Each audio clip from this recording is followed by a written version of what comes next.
To our channel. तो आज हम एक बहुत ही अच्छे टॉपिक के बारे में पढ़ेंगे जो है कि लैमार्कवाद और डार्विनवाद की तुलना। तो जैसे बहुत बहुत बार पूछा जाता है कि लैमार्क के बारे में आप क्या जानते हैं, डार्विनवाद के बारे में क्या जानते हैं। अगर उसमें आप एक छोटा सा टॉपिक को डिस्कस कर देंगे उसके सामने तो आपको लोग ये इस चीज़ को आप मतलब समझा सकते हैं कि लैमार्कवाद और डार्विनवाद का क्या अंतर है। तो इसमें बताया गया है, दो तीन चीज़ें बताई गई हैं। उसमें से एक चीज़ बताया गया है कि जिराफों को लेकर लैमार्कवाद और डार्विनवाद के बीच में विवाद हुआ था और दोनों विचारधाराएं एक दूसरे का मतलब विरोध करती हैं, मतलब ऐसे समझते हैं इसको क्या चीज़ है यह। तो ये बहुत पुराना बुक है और 1986 में उत्तर प्रदेश के एग्ज़ाम में इंटर में ये पूछा गया था बायो के बुक में। तो ये हमेशा के लिए उपयोगी होता है। मेरे बुक था, मैंने सोचा कि उसी से वीडियो बनाते हैं। तो यहाँ पर मैं आपको लेमार्क और डार्विन दोनों ही वैज्ञानिक थे और उनका विश्वास था, यहाँ पर देख लीजिए, उनका विश्वास था कि आजकल पाई जाने वाली जातियाँ आरंभ से ही इसी रूप में नहीं थीं, वरन ये साधारण प्रकार की जातियों से ही क्रमिक विकास के कारण विकसित हुई हैं। तो यहाँ पर देखेंगे कि एक यहाँ पर तस्वीर दी गई है, एक यहाँ पर तस्वीर दी गई है। तो इसमें आप देख सकते हैं कि एक तस्वीर में दोनों जिराफ एक ही साइज़ के हैं और इस वाला जो तस्वीर में दोनों जिराफ छोटे तथा बड़े हैं, कुछ छोटे हैं कुछ बड़े हैं। तो इसके बारे में आप चलिए डिस्कस करते हैं। यहाँ पर आपको बताया है कि लैमार्कवाद और डार्विनवाद की तुलना की गई है। तो यहाँ पर बताया गया है कि दोनों वैज्ञानिक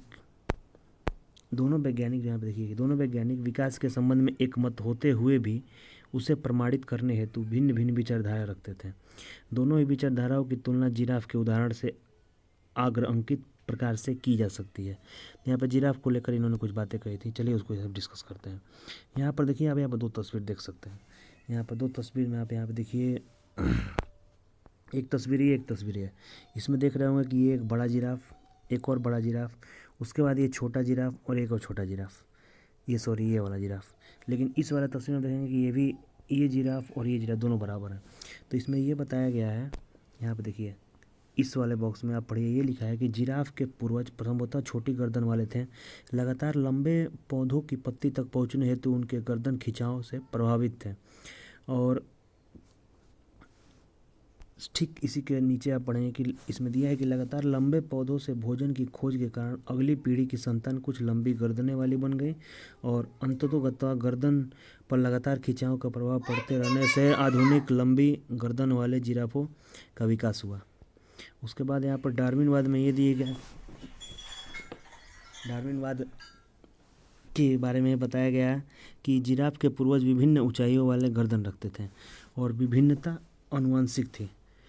आनुवंशिक विभिन्नता के कारण इसमें आप देखेंगे कि जो दूसरा पॉइंट दिया है कि लगातार प्रतियोगी एवं संघर्ष के कारण छोटी गर्दन वाले जिराफों की अपेक्षा केवल लंबी गर्दन वाले जिराफे बच पाए।